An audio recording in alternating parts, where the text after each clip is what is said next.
On the morning of April 14th, 1847, in the heart of Louisiana's plantation country, a wealthy landowner named Henry Lavelle presented his wife with an anniversary gift that would destroy 3 lives forever. The gift was wrapped not in paper, but in a simple cotton dress a 12-year-old girl named Rose purchased from a neighboring estate for $200. What Madame Laval didn't know, what the household staff whispered about in the quarters after dark, what the ledgers and letters hidden in Henry's study would eventually reveal was that Rose carried his blood. She was his daughter. She was his daughter. For 15 years, this secret festered in the grand halls of Bellarmine House, poisoning everything it touched until the truth emerged in a way that shocked even a society accustomed to unspeakable cruelties. The records were burned, the witnesses silenced, and the official story buried beneath layers of respectability. But some truths refused to stay hidden. Before we continue with the story of the Laval family and the girl who became the center of their unraveling, I want to invite you to subscribe to Circle of Fear One and hit that notification bell so you never miss stories like this one. And I'd love to know, where are you listening from? Drop a comment below telling me what state or city you're in. Now, let's step back to where this tragedy truly began, more than a decade before that fateful anniversary morning. The story of Rose Laval, though she would never be permitted to use that surname, began not in Louisiana, but on a smaller plantation in Mississippi in 1835. Her mother, a woman named Dinah, worked in the house of the Mercier family, where H.R.I. Laval was a frequent guest during his years as a young bachelor, building his fortune in cotton speculation. Dinah was known for her skill with needlework and her quiet dignity, qualities that made her valuable to the household and, unfortunately, visible to Henry. Henry Laval had arrived in Mississippi in 1833 at the age of 28 with ambitions that far exceeded his modest inheritance. His family had been minor merchants in New Orleans, respectable enough but not wealthy, not connected to the old Creole aristocracy that still dominated Louisiana society. Ari understood that in the expanding cotton economy of the 1830s, fortunes could be made quickly by men willing to take risks and work without the constraints of old money's cautious conservatism. The Mercier plantation, Belle Rive, was one of several properties where Henry conducted business during those early years. He bought cotton futures, arranged shipping contracts, and cultivated relationships with the planters who would become his pathway to wealth and social advancement. Old Mercier, a widower whose own sons had died of yellow fever, seemed to appreciate Henry's energy and business acumen. Henry became a regular guest at Belle Rive, sometimes staying for weeks at a time during the busy harvest seasons. It was during one of these extended visits in the summer of 1834 that Henry first truly noticed Dinah. She was 23 years old, had been born on the Mercier property, and had worked in the house since childhood. Her mother had been a skilled seamstress, and Dinah had inherited that talent along with a grace and intelligence that set her apart. She could read. Madame Myrier, before her death, had taught several of the house slaves their letters, a practice that was technically illegal, but quietly tolerated in many households. What happened between Hungry and Dinah was never recorded in any letter or diary, never spoken of in a polite company. But those who worked at Belle Rive during that period would later remember seeing them together in the sewing room, where Dinah worked on the household's linens, and Henry would sometimes appear with questions about fabric orders or household accounts. They would remember the way Henry looked at Dinah and the way she would lower her eyes, but not before something passed between them that was more than the usual dynamic between master and slave.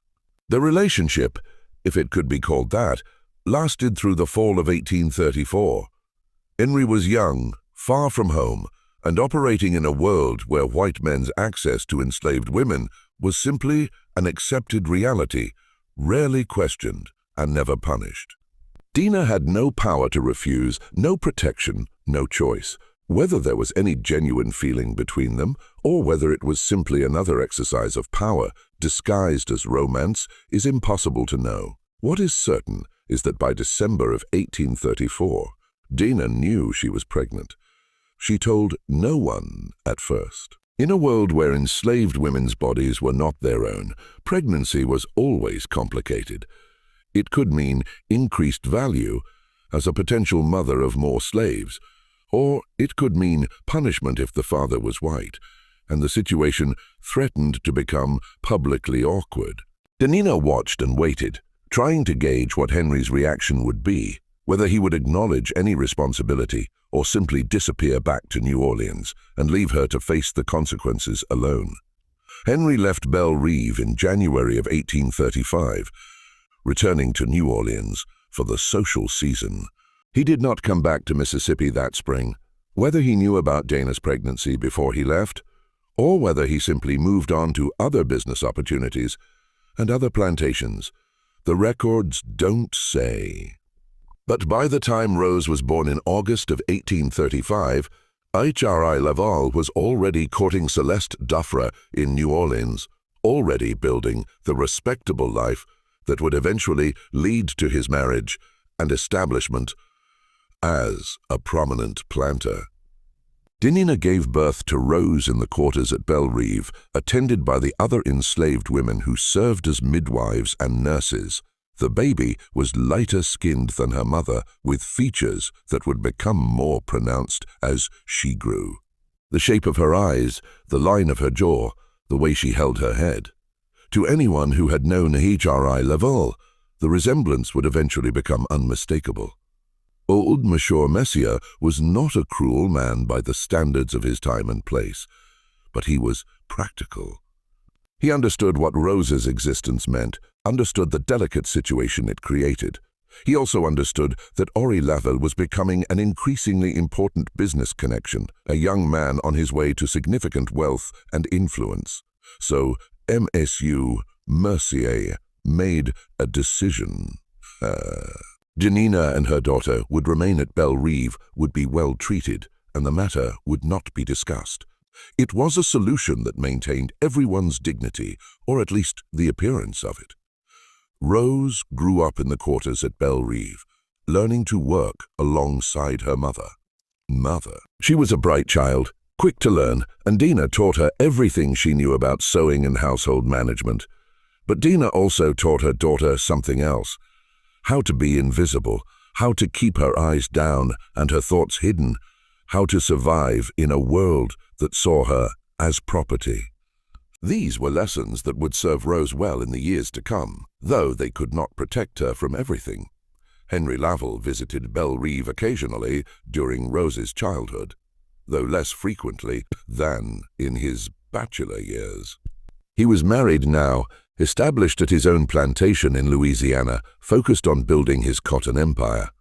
But when he did visit, he would sometimes see Rose, a child, playing in the yard, or helping her mother carry linens, or standing quietly in the corner while the adults conducted business. And each time he saw her, he would feel something twist in his chest, some combination of guilt and recognition, and a strange, uncomfortable pride. She was his daughter. He could never acknowledge her, could never claim her, but she was his, Sanzé's. By 1847, Rose was 12 years old, and the resemblance to Henry had become too pronounced to ignore. Old Monsieur Myria had died the previous year, and his estate was being managed by a nephew who had no particular loyalty to Henry Laval, and no reason to maintain the quiet arrangement that had protected Dinah and Rose. The nephew was consolidating the estate, selling off assets and preparing to move to Mobile, where he had business interests. Several of the Belle Reve slaves were to be sold, and Rose was among them. When Henry learned of this through business channels, through the network of information that connected planters and merchants across the South, He made a decision that would prove catastrophic for everyone involved. He would buy Rose. He would bring her to Belmont House. He told himself it was to protect her, to ensure she ended up in a good situation, rather than being sold to strangers. But there was something else driving the decision, something darker and more complicated. Perhaps it was guilt, or perhaps it was a twisted desire to keep his daughter close. To have her in his household where he could see her, even if he could never acknowledge who she was. Whatever his reasoning, Henry Lavelle set in motion the events that would destroy his marriage, his reputation, and ultimately his life. The transaction was handled through an intermediary, as such sensitive matters often were. In March of 1847, Henry arranged for a business associate named Charles Dupont to approach the Mercier nephew about purchasing several slaves, including a 12-year-old girl skilled in household work. The price was fair, $200, standard for a healthy young slave with house training. The paperwork was unremarkable, just another bill of sale. In a society where such documents were produced by the thousands every year, Dina was not included in the sale. Fruited in the sale. The separation of mother and daughter was common enough in the slave trade to raise no particular comment, though those who witnessed Dina's grief that day would remember it for years. She held Rose until the last possible moment, whispering something in her ear that no one else could hear. Later, those who had been present would wonder what Dina had told her daughter in those final moments. A warning, a blessing, instructions for survival. Whatever the words were, Rose carried them with her for when she was loaded into the wagon that would take her to Louisiana. The journey from Belize to Belmont House took 4 days. Rose traveled with 3 other slaves who had been purchased by various buyers in the area, 2 field hands, and a woman who would work as a cook. They were chained together in the back of the wagon, given minimal food and water, and allowed to sleep on the ground at night. It was Rose's first experience of the brutal reality of being sold, of being transported like livestock from one owner to another. She had lived her entire life at Belle Rive, had known only one place, one community. Now she was being taken to a strange household to work for people she had never met, for reasons she didn't understand. Rose arrived at Belmont House on April 10th, 4 days before the Lavelles' 9th wedding anniversary. The plantation was larger and grander than Belle Rive, with a main house that seemed enormous to Rose's eyes. 2 stories of white painted wood with tall columns and wide galleries surrounded by gardens and outbuildings. The quarters where the slaves lived were set back from the main house. A row of small cabins that housed the 40-some people who worked the cotton fields and maintained the household. Rose was kept in the quarters initially, given time to adjust to her new surroundings. The other house slaves studied her with curiosity and some suspicion. New slaves always disrupted the established hierarchy, and Rose was particularly puzzling. She was too light-skinned, too carefully selected, and there was something about the way M.C. Lavelle had looked at her when she arrived, a look that the older slaves recognized, and that made them uneasy. An elderly woman named Judith, who had worked at Belmont House for 30 years and served as the unofficial leader of the house slaves, took Rose aside on her second day. They were in the kitchen where Rose was being taught the layout and routines of the household. "Child," Judith said quietly, making sure no one else was close enough to hear, "you need to understand something. You're in a dangerous position here. I don't know what the master's thinking bringing you here, but it's not good. You keep your head down. You do your work. And you don't give Madam any reason to notice you more than necessary. You understand?" Rose nodded, though she didn't fully understand. She was 12 years old, had been torn from her mother and everything she knew, and was trying simply to survive each day. The complexities of the situation she had been placed in were beyond her comprehension. On the morning of April 14th, Henry called Rose into the main house. It was early before Celeste had risen, and the house was quiet, except for the sounds of the kitchen staff preparing breakfast. Henry met Rose in the hallway outside his study, and for a long moment he simply looked at her. In the morning light coming through the tall windows, the resemblance between them was striking. The same eyes, the same shape of face, the same way of holding themselves. Henry felt that familiar twist in his chest, that mixture of guilt and recognition. "You're to be a gift for Madam," he said finally, his voice formal, distant. "For our anniversary, you'll work directly under her supervision, helping with her wardrobe and personal needs. You'll be respectful, obedient, and discreet. Do you understand?" "Yes, sir," Rose said quietly, keeping her eyes down as Denina had taught her. Henry wanted to say more. He wanted to say more. He wanted to ask about Denina, about Rose's childhood at Belle Rive, about whether she was frightened or confused. He wanted to tell her that he was her father, that he had brought her here to protect her, that she would be safe in his household. But he said none of these things. To speak them would be to acknowledge a truth that could never be acknowledged, to create a crack in the carefully constructed facade of his respectable life. Instead, he simply nodded and called for Judith to take Rose away and prepare her for the presentation. Rose was dressed in a new cotton dress, pale blue with white trim, finer than anything she had ever worn. Her hair was arranged carefully, braided and pinned in the style that Celeste preferred for her How-House slaves. She was given a white apron to wear over the dress, marking her as part of the household staff, and then she was made to wait in the hallway while Henry went to fetch his wife. Celeste was in the morning room when Henry brought Rose to her. The anniversary breakfast had been laid out on the small table by the window. Fine china with a delicate floral pattern. Fresh flowers from the garden arranged in a crystal vase, all the markers of civilized domesticity. Celeste was dressed in a morning gown of pale yellow silk, her dark hair arranged in the elaborate style she favored. She was 38 years old, still beautiful in the severe way of women who have learned to use their appearance as a form of power. "My dear," Henry said, his voice carrying the formal courtesy that had characterized their marriage for years, "I have an anniversary gift for you. This girl, Rose, has been trained in household work and personal service. I thought she might be useful to you to help with your wardrobe and other needs." Celeste studied Rose with the practiced eye of a woman accustomed to evaluating property. She noted the girl's light complexion, the quality of her features, the new dress that was finer than what the other house slaves wore. She noted the way Henry stood slightly too close to the girl, the way his voice had a particular tone when he spoke about her.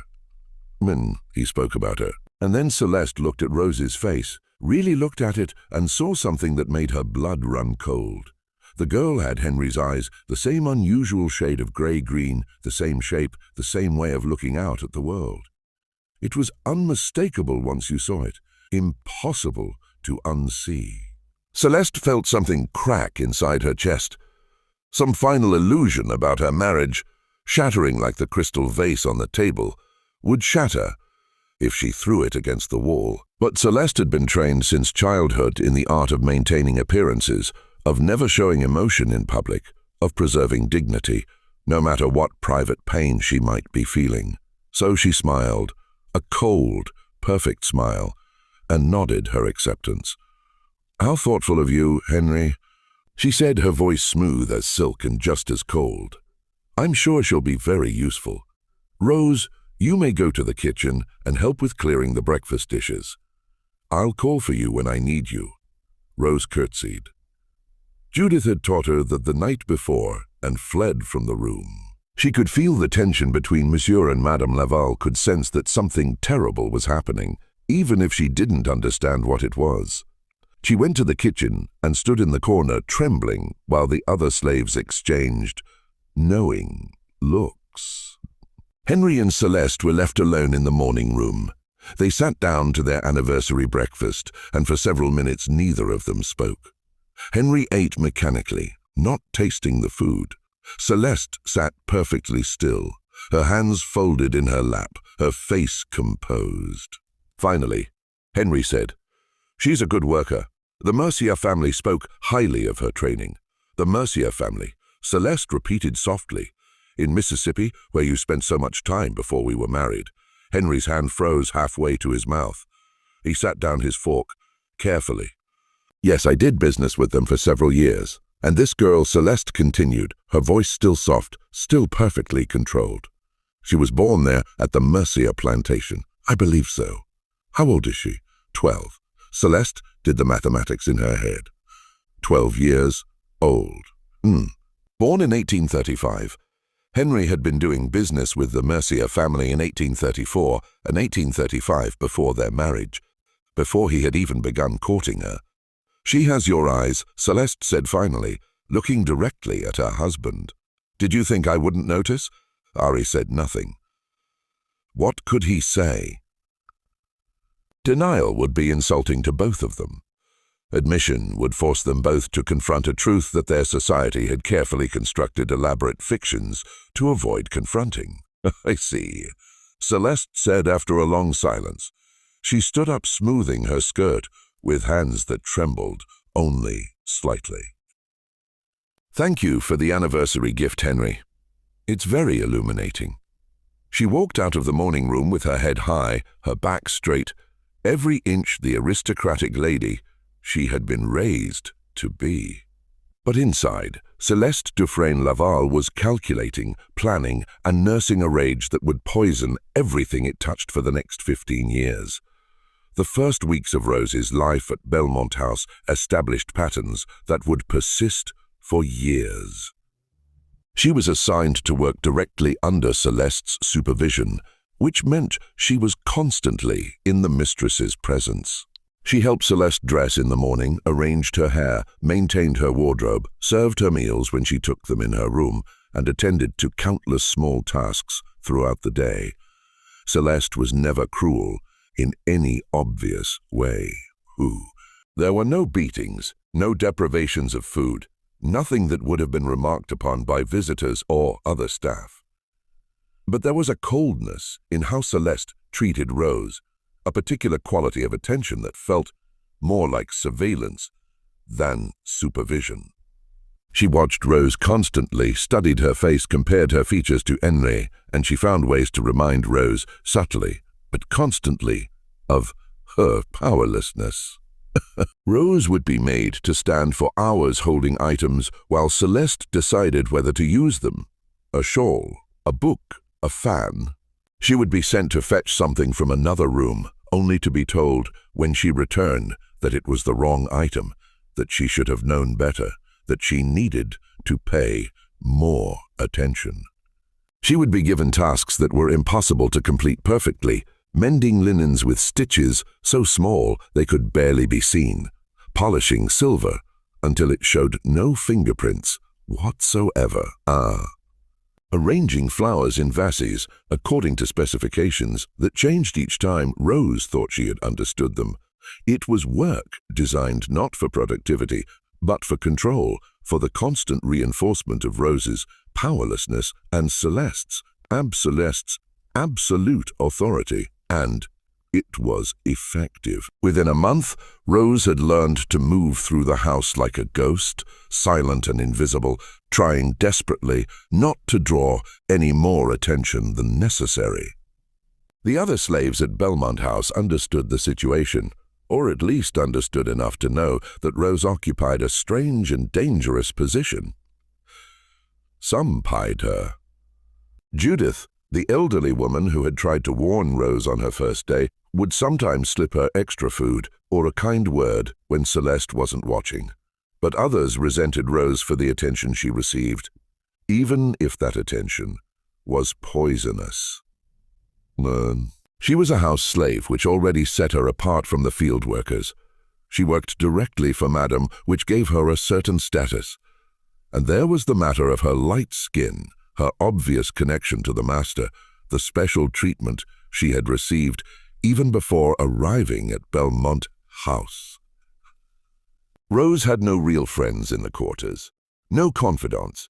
She was isolated by the very secret that defined her existence, trapped between two worlds and belonging fully to neither. Meanwhile, Celeste had begun her investigation. She was a methodical woman, patient and thorough. She understood that suspicion was not enough.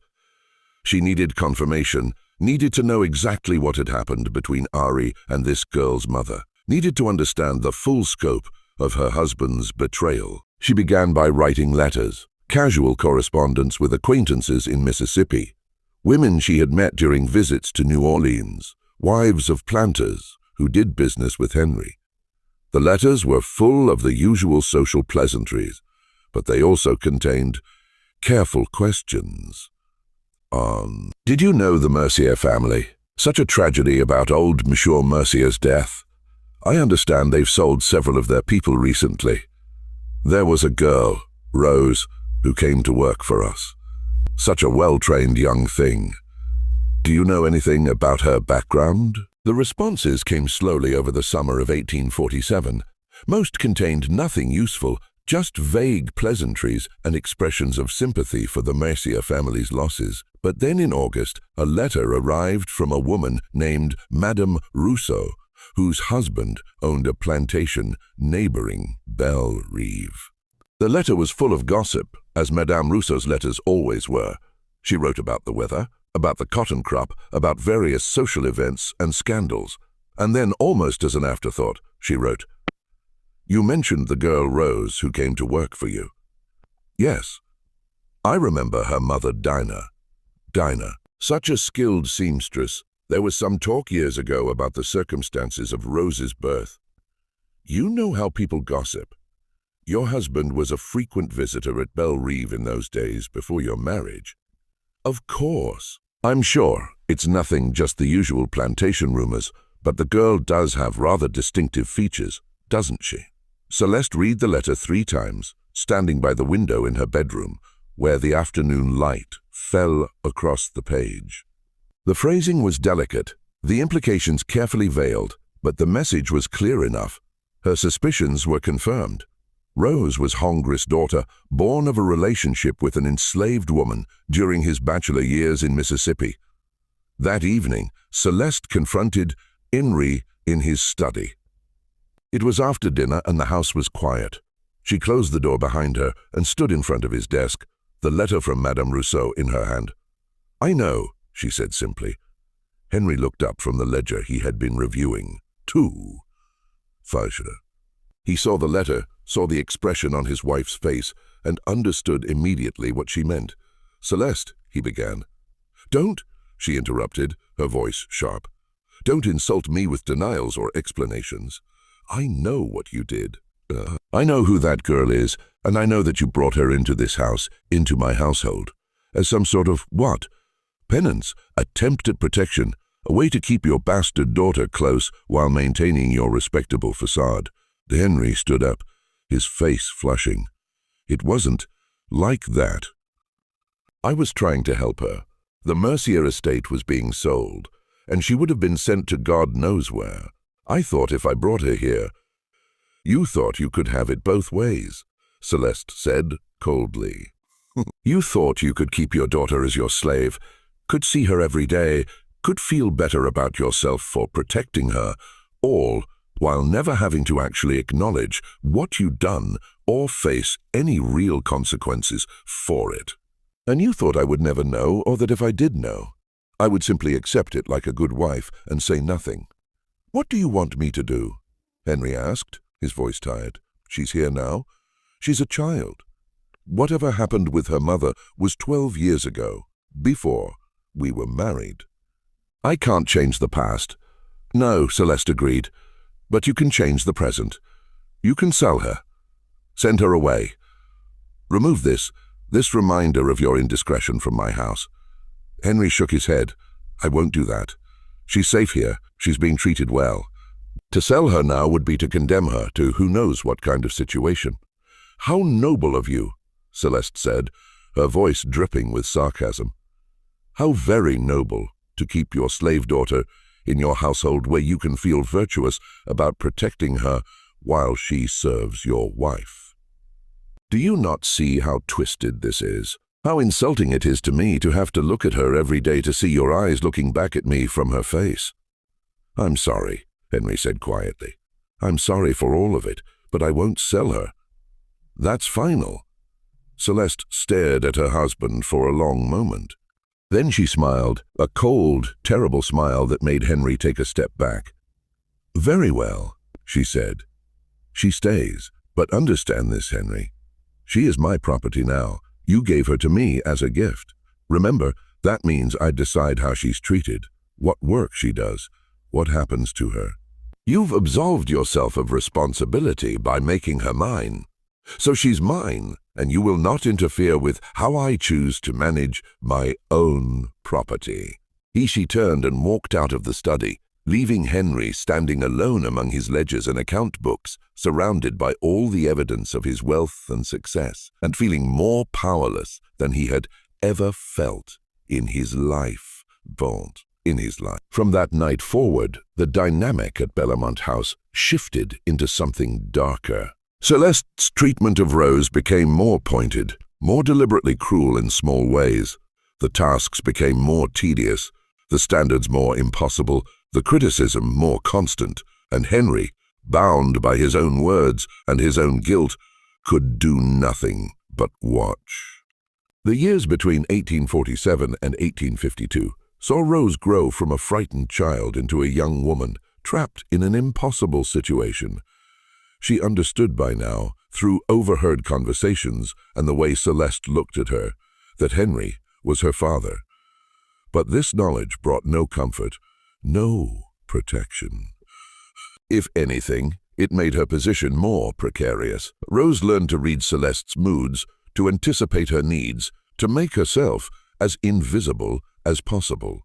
She learned which rooms to avoid when Madame was in a particularly dark mood, which tasks were most likely to meet with approval, which silences were safest. It was an education in survival, in navigating a world where she had no power and no protection. Henry avoided Rose as much as possible. When he did encounter her in the house, his expression was a mixture of guilt and something else. Perhaps regret, perhaps resentment that she existed as a living reminder of his past indiscretion and present moral failure. He never spoke to her directly if he could avoid it, never acknowledged the connection between them. To do so would be to admit the truth, and admission was impossible. But there were moments when the facade cracked slightly.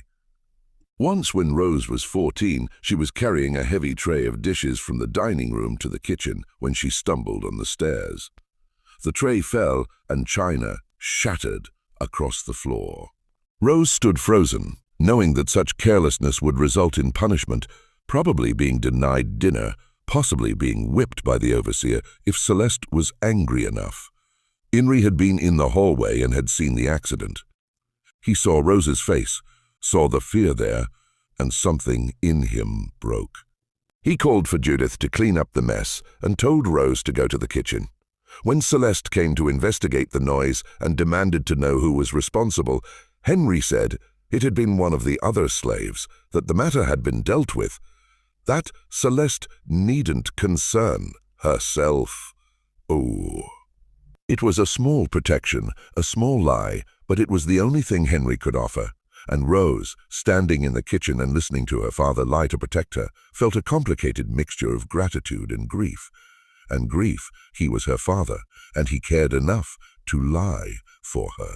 And he cared enough to lie for her. But he didn't care enough to free her, to acknowledge her, to give her any real protection or any real life. As Rose grew older, new dangers emerged. She was becoming a young woman, and in the world of southern plantations, that meant she was becoming vulnerable in new ways. The male slaves at Bellamont House generally left her alone. She was too closely associated with the master and mistress, too dangerous to approach. But there were visitors to the plantation, business associates of honorees, who would sometimes stay for days or weeks. And there were the white men who worked on the property, the overseer, the bookkeeper, the various tradesmen who came and went. Rose learned to avoid being alone with any of them. Learned to keep to the main house where Celeste's presence offered a strange kind of protection. Celeste might hate her, might make her life miserable in countless small ways, but she also had a vested interest in maintaining control over her household and her property. Nay, no one would touch Rose without Celeste's permission, and Celeste was not inclined to grant that permission. But in 1850, when Rose was 15, the situation changed. Henry hired a new overseer named Thomas Garrett to manage the field operations at Belmont on. Garrett was a hard man, typical of his profession. He had worked on plantations across Louisiana and Mississippi, had a reputation for maintaining discipline and maximizing productivity. He was also a man who believed that his position gave him certain privileges, including access to enslaved women. Garrett noticed Rose almost immediately. She was beautiful in a way that was impossible to ignore. Light-skinned, delicate features, a grace in how she moved, that set her apart from the other slaves.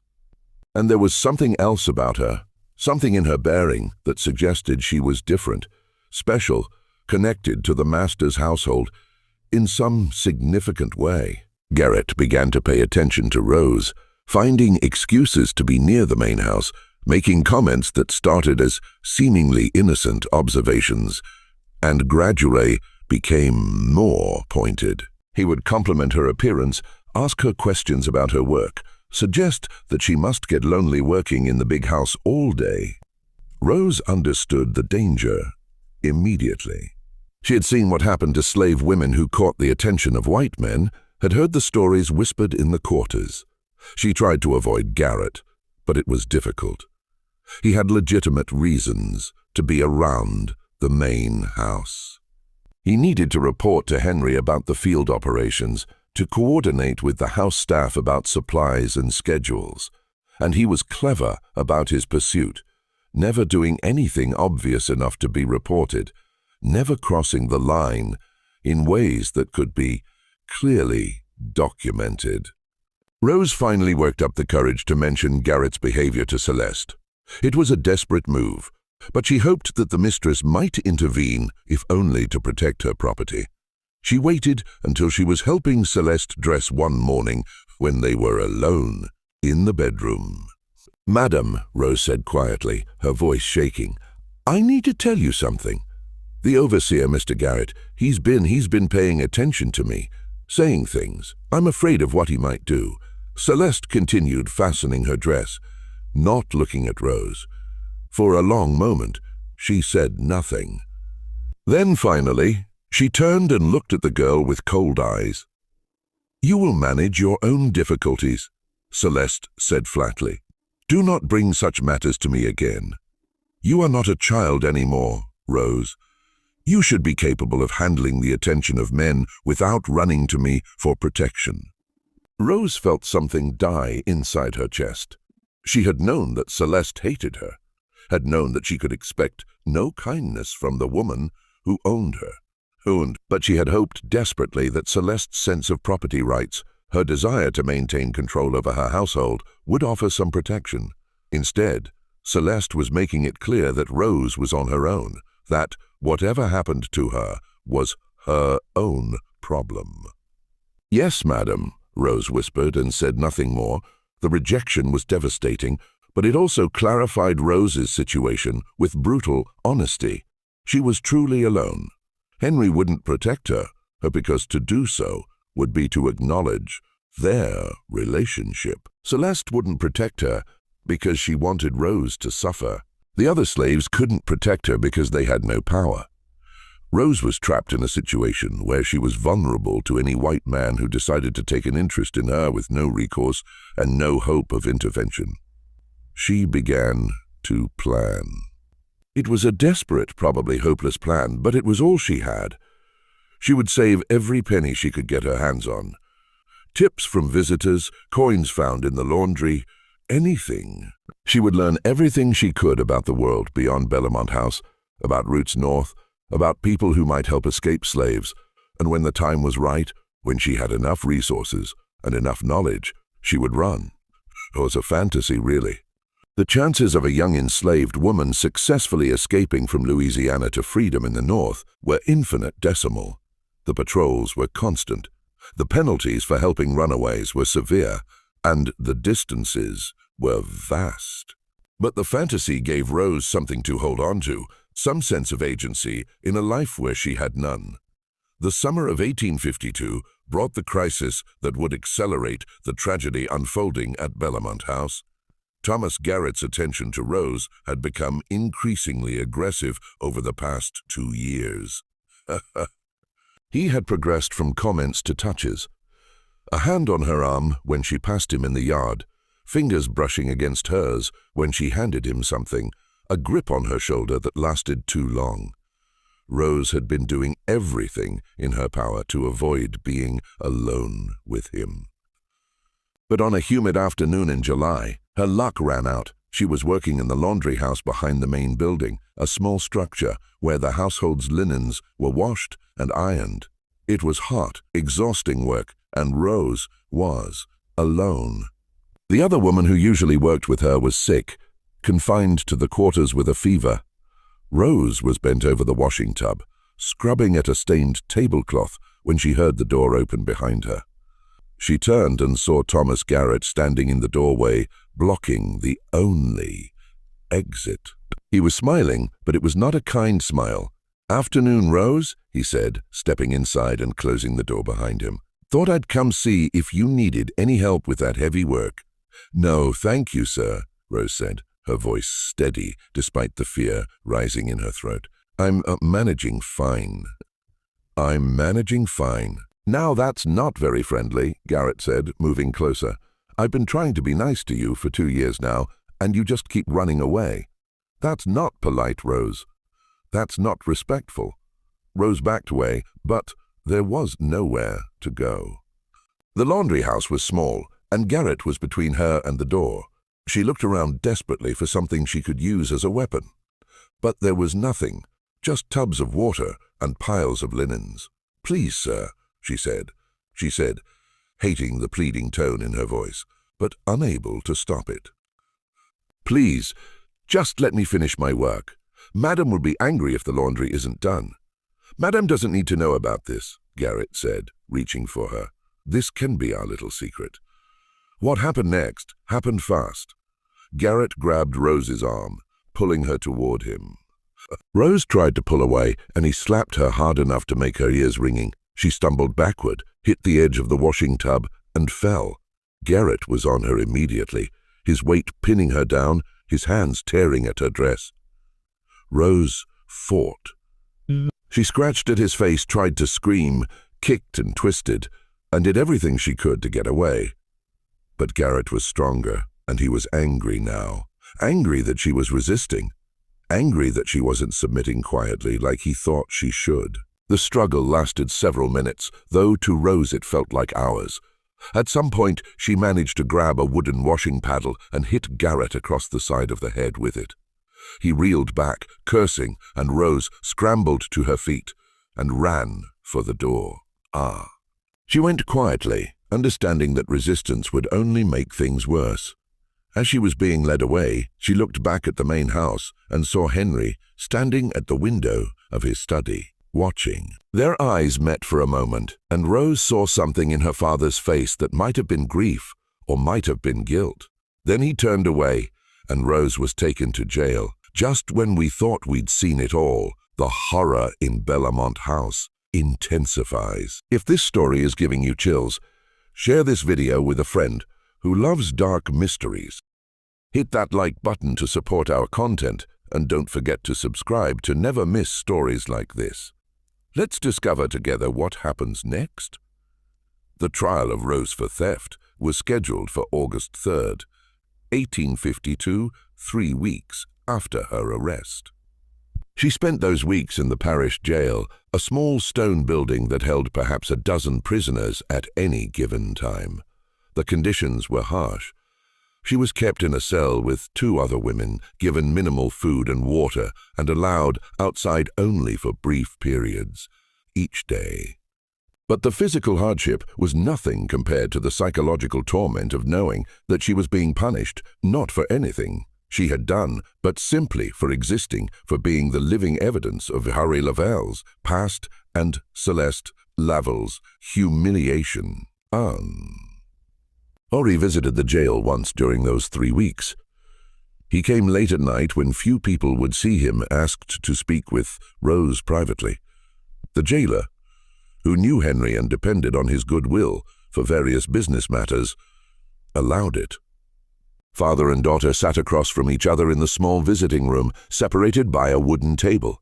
For a long time, neither of them spoke.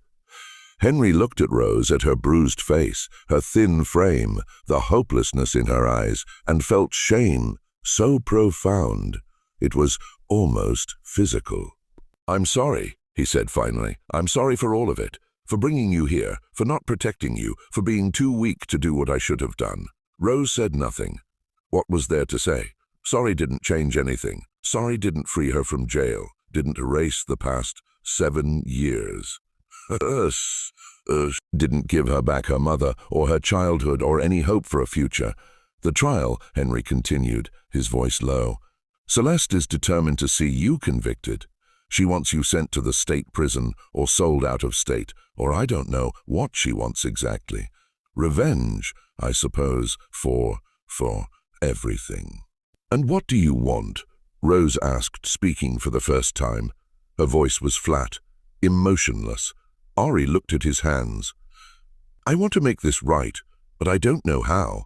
If I testify that you didn't steal the brooch, Celeste will know I'm lying to protect you. It will confirm everything she suspects, will make the situation worse. But if I don't testify, you'll be convicted. There's no evidence in your favor, no witnesses who can speak for you. So I'm going to be convicted. And you're going to let it happen because protecting me would be inconvenient for you. It's not that simple." "Yes, it is," Rose interrupted, her voice suddenly fierce. "It's exactly that simple. You could free me. You could acknowledge me as your daughter and free me. You have that power. But you won't, because it would cost you too much. Your reputation, your marriage, your position in society. So instead, you'll let me be convicted of a crime I didn't commit. And you'll tell yourself it's complicated, that there's nothing you can do." Henri had no answer to that because Rose was right. He had the power to free her, to acknowledge her, to give her a life. But he wouldn't because the cost to himself was too high. He was a coward, and they both knew it. He left the jail that night without saying anything more, and Rose was left alone with the knowledge that her father had chosen his comfort over her freedom, had chosen his reputation over her life. The trial took place on a hot August morning in the parish courthouse. It was a brief proceeding, as such trials typically were, when the accused was enslaved and the accuser was white and wealthy. The courthouse was full. Trials were public entertainment, and a case involving the prominent Laval family had drawn a crowd. Celeste testified first. She was composed, dignified, every inch the wronged lady. She described the brooch, a gold piece with pearls and a small ruby, a gift from her mother on her wedding day of great sentimental value. She described discovering it missing from her jewelry box, searching the house, and finally finding it hidden in Rose's belongings in the quarters. She spoke with just the right amount of emotion, enough to seem genuinely hurt. Not so much as to seem hysterical or unreliable. The sheriff testified next, corroborating Celeste's story. He had been called to Belmont House, had been shown the missing brooch, had accompanied Madame Laval to the quarters, where the brooch had been found in Rose's possession. It was a clear case of theft, he said. The evidence was undeniable. Rose was not permitted to testify in her own defense. Louisiana law prohibited slaves from testifying against white people. Her court-appointed attorney, a young man who had been practicing law for less than a year, and who clearly wanted to be anywhere but in this courtroom, made a perfunctor argument that the evidence was circumstantial, that there was no proof Rose had actually taken the brooch. But his heart wasn't in it, and everyone in the courtroom knew it. The judge was preparing to deliver the inevitable guilty verdict when Henry Laval stood up in the courtroom. "Your Honor," he said, his voice rough, "I wish to address the court." The room fell silent. Celeste turned to stare at her husband, her face suddenly alert with alarm. She knew that tone in his voice, knew that something was about to break. She half rose from her seat as if to stop him, but it was too late. Henry walked to the front of the courtroom. He looked at Rose, standing in the dock with her hands bound, her face showing no expression because she had learned long ago that showing emotion was dangerous. He looked at his wife, sitting rigid in her seat, her eyes promising consequences.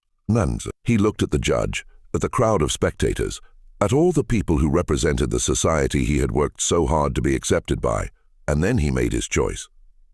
"The girl is innocent," Henry said clearly. "The brooch was not stolen. It was misplaced. My wife was mistaken." The courtroom erupted in murmurs.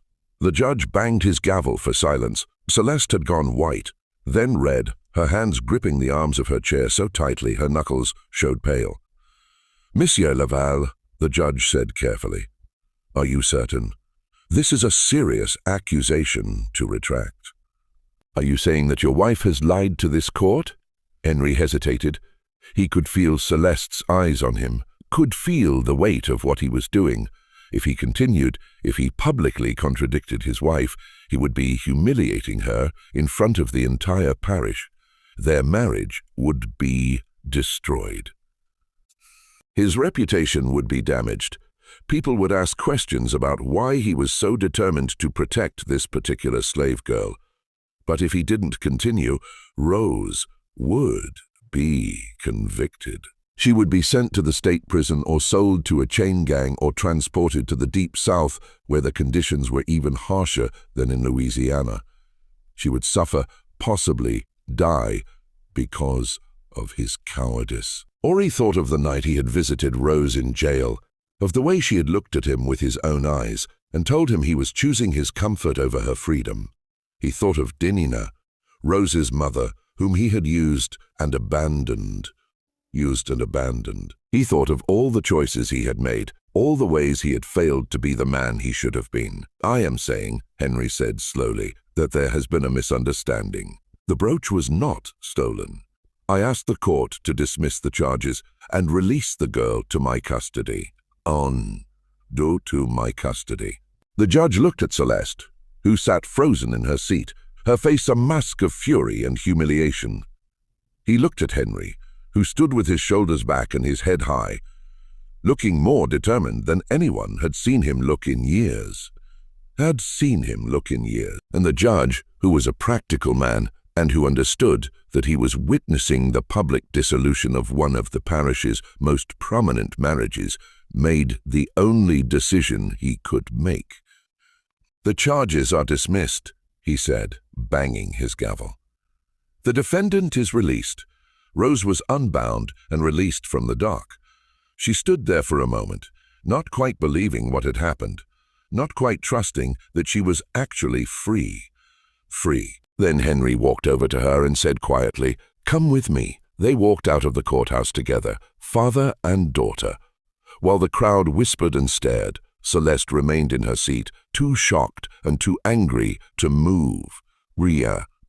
She had been publicly contradicted by her husband, had been made to look like a liar or a fool, had lost the revenge she had been planning for weeks. The humiliation was complete. The ride back to Belmore House was silent. Rose sat in the back of the carriage, Henry and Celeste in the front, the space between them crackling with unspoken rage. When they arrived, Celeste went immediately to her room and locked the door. Ori went to his study, and Rose was sent to the quarters where the other slaves looked at her with a mixture of awe and fear, understanding that something fundamental had shifted, but not knowing what would come next. What came next arrived 3 days later in the form of a bill of sale and a letter. Henry had spent those 3 days in his study, drinking brandy and writing letters and making arrangements. He had not spoken to Celeste, who remained locked in her room, refusing food and refusing to see anyone. He had not spoken to Rose, who remained in the quarters, waiting for whatever would happen next. On the 3rd day, Henry called Rose to his study. She came reluctantly, still not trusting that the situation had truly changed, still expecting some new punishment. Or betrayal. Henry was standing by the window when she entered, looking out at the cotton fields that stretched to the horizon. He didn't turn around when she came in. "I've arranged for you to be sold," he said without preamble, "to a family in Texas, the Harpers." They're respectable people known to treat their slaves reasonably well. You'll leave tomorrow. Rose felt something cold settle in her stomach, so this was it. She had been freed from jail only to be sold away, sent to strangers, in a distant state. It was better than prison, she supposed, but it was still exile, still punishment. "I understand," she said quietly. "No," Henry said, finally turning to look at her. "You don't understand. The sale it's a fiction. The Harpers are abolitionists. They'll take you to Texas, and then they'll help you get to Mexico. From there, you can make your way north to the free states, or you can stay in Mexico. You'll be free, Rose. Truly free." Rose stared at her father, not quite believing what she was hearing. "Free? Yes," Henry said. He reached into his desk and pulled out a small leather pouch. "This is for you, $200 in gold coins. It's the price I paid for you 5 years ago. It's not enough, not nearly enough to make up for everything, but it's what I can give you. Use it to start your life wherever you decide to go." He held out the pouch, and Rose took it with trembling hands. She opened it and saw the gold coins gleaming inside, more money than she had ever seen in her life. "There's also this," Henry said, handing her a sealed letter. "It's a letter of manumission, signed and notarized. It says that you've been freed by your owner. It's not entirely legal. Technically, Celeste owns you, not me, and she hasn't signed anything, but it should be enough to protect you if you're questioned. And once you're out of Louisiana, it won't matter anyway." Rose looked at the letter, at the gold, at her father's face. She saw the guilt there, the shame, the desperate need to believe that this gesture could somehow make up for 7 years of cowardice and cruelty. "Why now?" she asked. "Why are you doing this now, after all this time?" Henry was silent for a long moment. "Because I saw you in that courtroom," he said finally. "I saw what I had done to you, what I had allowed to be done to you.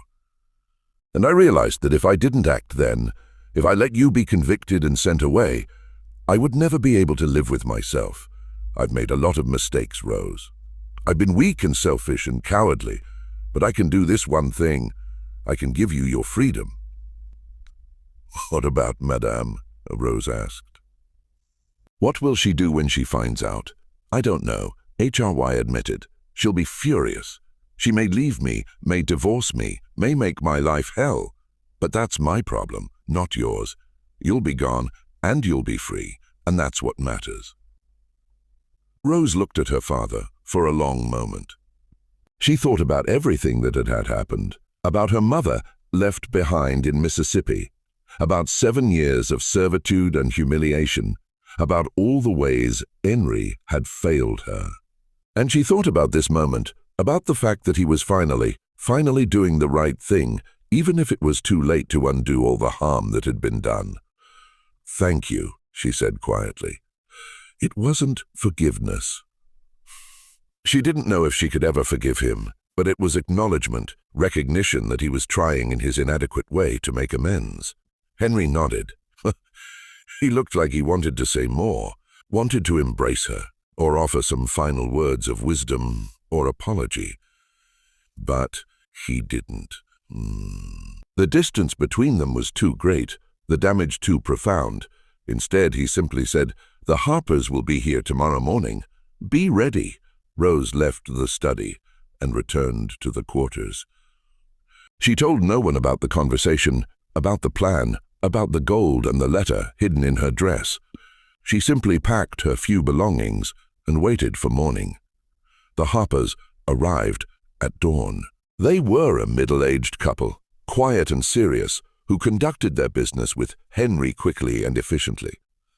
The bill of sale was signed, the money exchanged, and Rose was loaded into their wagon along with some supplies for the journey. As they pulled away from Bellamont House, Rose looked back one last time at the place that had been her prison for 7 years. She saw Foy standing on the gallery, watching her leave. Their eyes met across the distance, and Rose raised her hand in a small gesture, not quite a wave, not quite a farewell, but an acknowledgement. Henry raised his hand in return. Then the wagon turned onto the road, and Bellamont House disappeared from view. The journey to Texas took 2 weeks. The Harpers were kind to Rose, treating her not as property but as a person. They explained their plan. They would take her to their home near the Texas-Mexico border, and from there they would help her cross into Mexico. Ooh?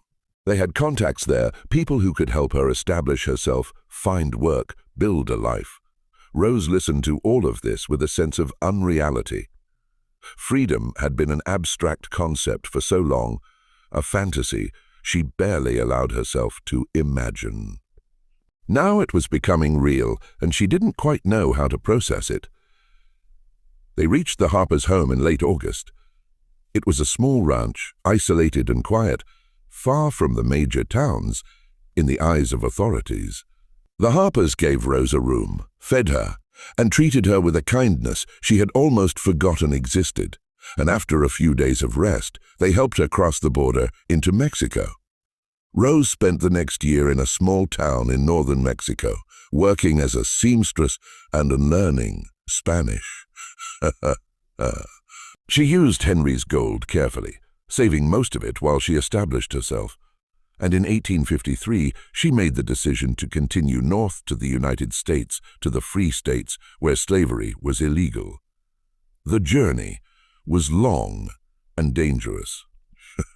Rose traveled with a group of other former slaves, following the routes and safe houses of the Underground Railroad. She worked her way through Texas, through the Indian Territory, through Kansas and Missouri. She saw things that would haunt her for the rest of her life. Slave catchers, bounty hunters, the constant fear of being captured and returned to bondage. But she also saw kindness. She met people, both black and white, who risked their own safety to help escaped slaves. She stayed in homes where families hid runaways in cellars and attics, where food and clothing were provided without expectation of payment, where strangers became allies in the fight for freedom. Rose finally reached Illinois in the spring of 1854, nearly 2 years after leaving Belmont House. She settled in a small town with a community of free blacks and former slaves, people who had made similar journeys and who understood what she had survived. She used the last of Henry's gold to buy a small piece of land and set up a dressmaking business. Over the next few years, Rose built a life. She married a man named James, a former slave from Kentucky who had escaped to freedom 5 years before. They had 3 children together, 2 daughters and a son. Rose taught her daughters to read and write, skills that had been forbidden to her for most of her life. She taught them to sew, passing on the skills her mother had taught her. And she taught them to be proud, to hold their heads high, to never accept that they were less than anyone else. Rose never returned to Louisiana. She never spoke of Henry Laval or Celeste or Bellamont House. When her children asked about her past, she would say only that she had been born in Mississippi and had come north as a young woman. The details, she said, were not important. What mattered was the life she had built, the freedom she had claimed, the future she had secured for her descendants. But she kept the leather pouch that Henry had given her, even after the gold was spent. And she kept the letter of manumission, carefully preserved, in a wooden box. She never showed these things to anyone, but she kept them perhaps as a reminder of where she had come from, or perhaps as evidence that her freedom had been earned, not given. Rose lived until 1903, dying at the age of 68, surrounded by her children and grandchildren.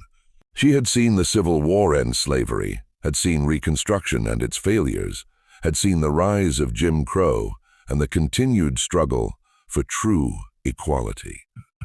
But she had also seen her children grow up free, had seen them educated and employed, had seen them build lives that would have been impossible for her generation.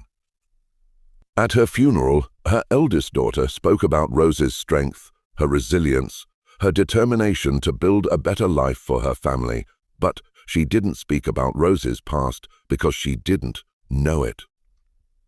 The story of Belmont House of Henry and Celeste Lavelle, of the 7 years Rose had spent as a slave in her father's household, all of that remained buried. A secret Rose had taken to her grave. The aftermath of Rose's departure destroyed what remained of the Lavelle marriage.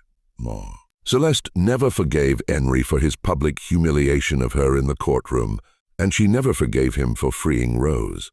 When she discovered that Rose had been sold to abolitionists, that the sale had been a fiction designed to free her, Celeste's rage was absolute. Rage was absolute. She remained at Belmont House. Divorce was unthinkable for a woman of her position. But she and Henry became strangers living in the same building. They took meals separately, maintained separate social circles, spoke only when absolutely necessary.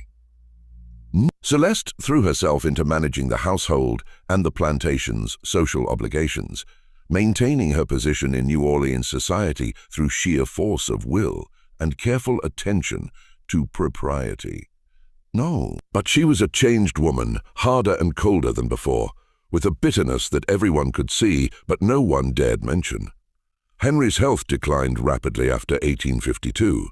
Whether from guilt, stress, or simply the weight of his choices, he aged dramatically. He continued to manage his business affairs, but his heart wasn't in it. He drank more, slept less, and spent long hours in his study, staring at nothing. The other planters noticed the change, whispered about it, speculated about what had happened between the Lavelles, but no one knew the full story, and Henry never spoke of it. 1855, Henry was a shadow of the confident young man who had once built a cotton empire. His hands shook, his face was gaunt, and he moved through his days like a ghost.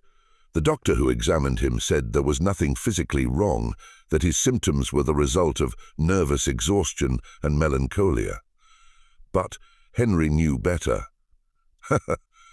He was dying of guilt, of shame, of the knowledge that he had spent most of his life being a coward. Henry Lavelle died in the spring of 1856 at the age of 51.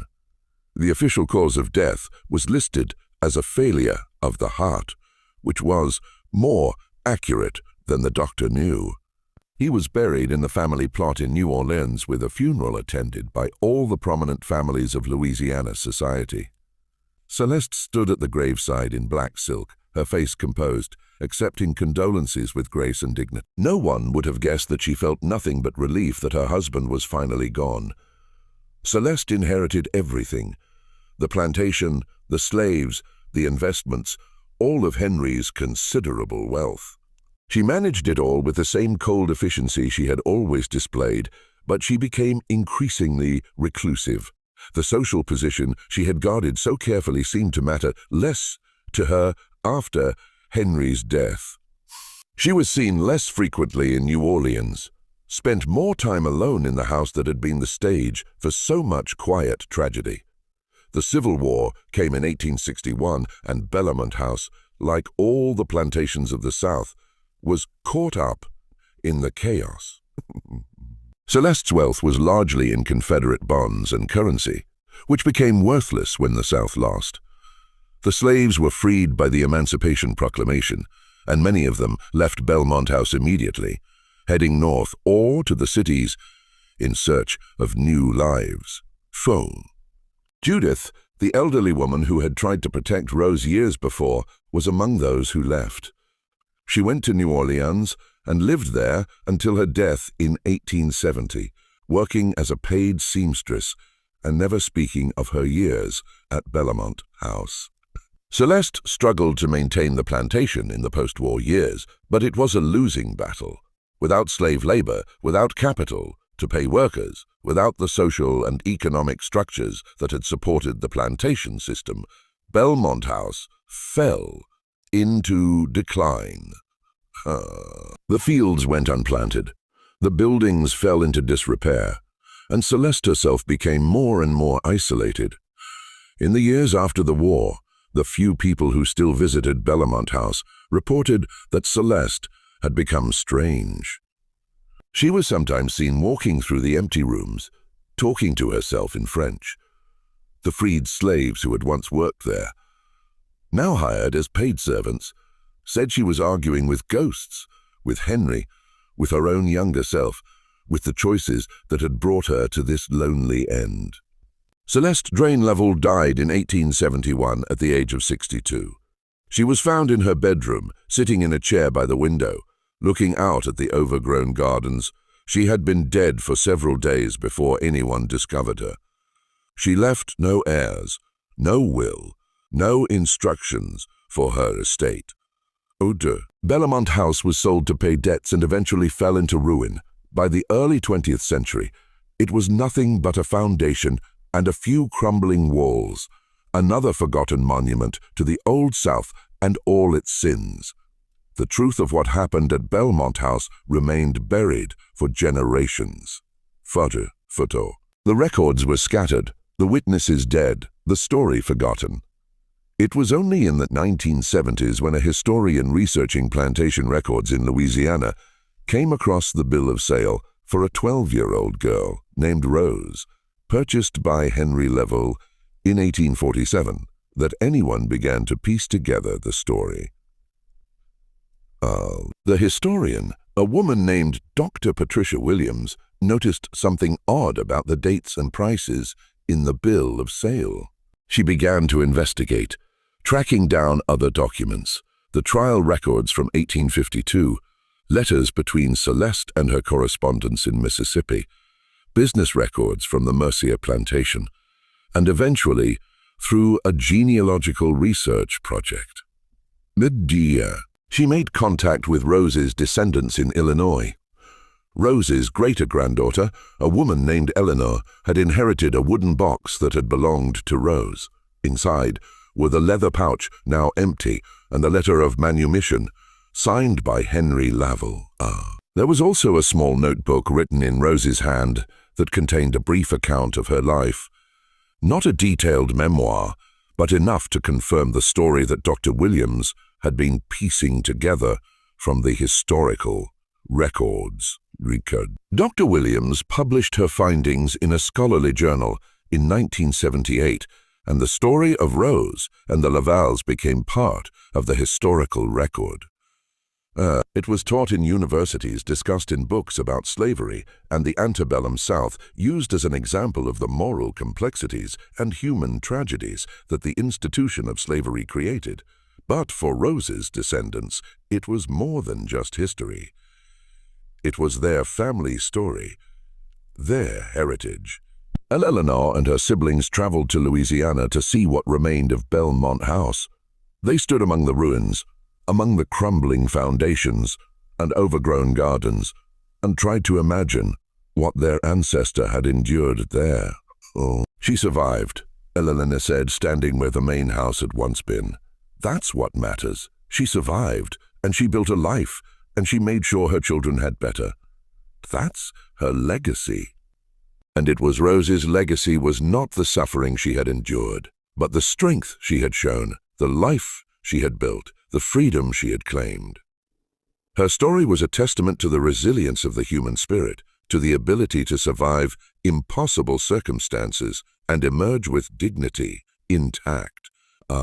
This mystery shows us how the institution of slavery corrupted every human relationship it touched, how it made monsters of ordinary people and turned families into sites of unspeakable tragedy. It shows us the cost of cowardice, the price of choosing comfort over conscience. And it shows us that even in the darkest circumstances, even when every system and structure is designed to crush the human spirit, people can survive, can resist, can build lives of meaning and dignity. What do you think of this story? Do you believe everything was revealed? Were Henry's final actions enough to redeem him, or was it too little too late? Leave your comment below. If you enjoyed this tale and want more historical mysteries like this, subscribe to Circle of Fear, and hit the notification bell, and share with someone who loves dark stories from America's past. See you in the next video.